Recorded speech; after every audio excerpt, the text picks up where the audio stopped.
താംബൂലം subscribe ചെയ്യൂ. അനുഗ്രഹീതമായ ദൈവികമായ അറിവുകൾ ഉടൻ നിങ്ങളിലെത്തും.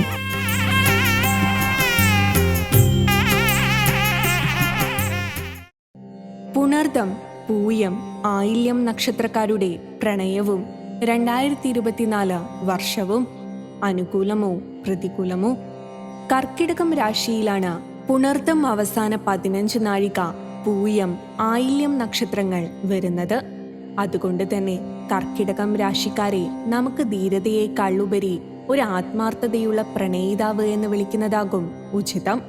കൂടെ കൂടെ മനസ്സിന് ചാഞ്ചല്യമില്ലാതെ ശ്രദ്ധയോടെ ഒരു ദീർഘകാല ബന്ധം വളർത്തിയെടുക്കാൻ ഇത് അനുകൂല സമയമാണ്. നിങ്ങൾ യഥാർത്ഥത്തിൽ പ്രണയത്തിലാണോ എന്ന് നിങ്ങളുടെ പങ്കാളിക്ക് ചെറിയ സംശയം തോന്നാം. ആ സംശയം തീർക്കണം.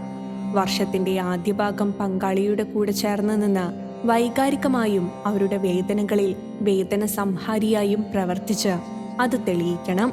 രണ്ടാം പകുതിയിൽ എങ്ങനെയാണ് പ്രണയിക്കേണ്ടത് എന്ന് പ്രായോഗികമായി അവരെ കാണിച്ചു കൊടുത്ത് സന്തോഷത്തോടെ മുന്നോട്ടു പോകാം. ഭക്തിയാണ് ശക്തി. താംബൂലം സബ്സ്ക്രൈബ് ചെയ്തില്ലേ? അറിവുകളാണ് മുന്നോട്ട് നയിക്കുന്നത്. ബെൽ ബട്ടൺ അമർത്തു. എല്ലാം ആദ്യം അറിയാം.